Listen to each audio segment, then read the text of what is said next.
En 1987, Bernard Arnault fue invitado a mediar en una disputa familiar. Los herederos de Louis Vuitton y los dueños de Moet Hennessy no se ponían de acuerdo. Necesitaban a alguien neutral, a alguien de confianza. Arnault aceptó. 2 años después era el dueño de todo. No había llegado como comprador, había llegado como árbitro. Y salió siendo el hombre más rico del mundo. Esta es la historia del movimiento más frío de la historia del lujo. Para entender lo que hizo Arnault, hay que entender quién era antes de LVMH. Bernard Arnault nació en 1949 en Roubaix, una ciudad industrial del norte de Francia. Su familia tenía una empresa de construcción modesta. Arnault estudió ingeniería en la École Polytechnique, la universidad más prestigiosa de Francia, y entró a trabajar en el negocio familiar. En 1984 hizo su primer movimiento significativo. El gobierno francés buscaba un comprador para Bussac, un conglomerado textil en quiebra, que incluía entre sus activos una marca de moda llamada Christian Dior. Arnault convenció al gobierno de que él era el comprador correcto. Prometió salvar los empleos, prometió reestructurar la empresa, prometió un plan de largo plazo. El gobierno le vendió Bussac. En menos de 2 años, Arnault vendió todos los activos del conglomerado, excepto uno, Christian Dior. Los empleos que había prometido salvar desaparecieron en su mayoría. Arnault tenía lo que quería desde el principio. Una de las marcas de lujo más icónicas del mundo. Ese movimiento definió su estilo para siempre. Entrar prometiendo una cosa, salir con otra. En 1987, Moet Hennessy y Louis Vuitton se fusionaron para crear LVMH. La fusión fue complicada desde el principio.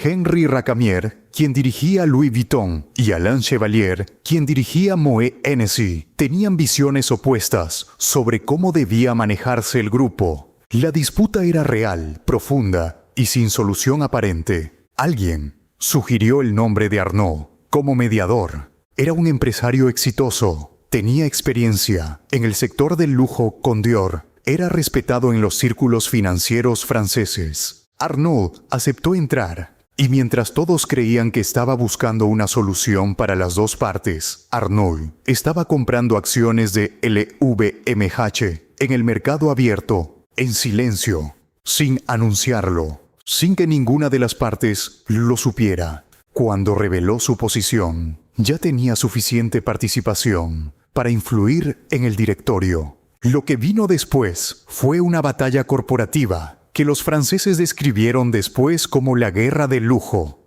Racamier intentó bloquearlo, buscó aliados, intentó dilución accionaria, intentó protecciones estatutarias. Arnault respondió con una jugada que nadie anticipó. Se alió con uno de los mayores grupos de distribución del mundo para comprar más acciones. En 1989, 2 años después de haber entrado como mediador, Arnault tenía el control mayoritario de LVMH. Racamier fue removido. Arnault se convirtió en presidente y CEO del grupo de lujo más grande del mundo. Tenía 40 años. Lo que Arnault construyó en las siguientes décadas no tenía precedente en la historia de la industria del lujo. Compró marcas que estaban en crisis o mal administradas. Givenchy, Celine, Kenzo, Berluti, Loro Piana, Bulgari, Tag Heuer. El patrón era siempre el mismo. Identificar una marca con historia, con nombre reconocido, con potencial de precio premium,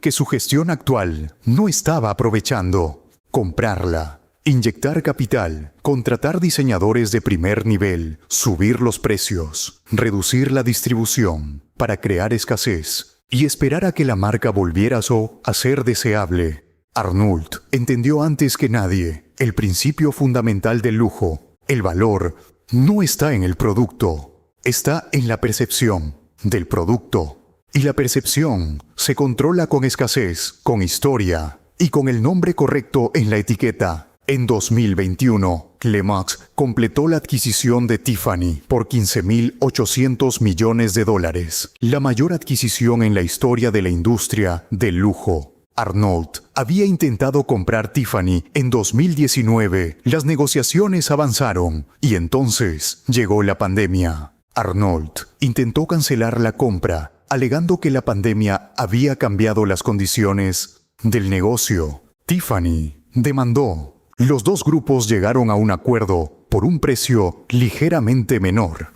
Incluso en la adquisición más cara de su carrera, Arnault negoció hasta el último momento. Hoy, LVMH tiene 75 marcas en 6 sectores: moda, vinos y licores, perfumes y cosméticos, relojes y joyería, retail selectivo, hoteles. Genera más de 80.000 millones de euros en ingresos anuales. Y Bernard Arnault ha sido en varios momentos de los últimos años el hombre más rico del planeta, por encima de Elon Musk, por encima de Jeff Bezos. El hombre más rico del mundo no construyó cohetes ni algoritmos, compró bolsos. La historia oficial de LVMH es la historia de la visión de un hombre que entendió el valor del lujo cuando nadie más lo veía como industria consolidable. Esa historia es verdadera y omite la manera en que ocurrió. Arnault no construyó marcas, las tomó. Entró en disputas familiares como mediador y salió como dueño.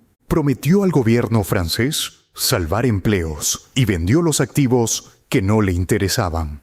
Compró acciones en silencio, mientras todos creían que estaba buscando una solución neutral. Ninguna de esas cosas fue ilegal. Todas fueron calculadas con una frialdad que los propios franceses, que no son conocidos por su ingenuidad en los negocios, describieron con una sola palabra: brutal. Arnault construyó el mayor imperio de lujo de la historia, siendo el hombre en quien todos confiaban, en el momento equivocado. Y esa parte nunca se publicó. Esto fue lo que no se publicó.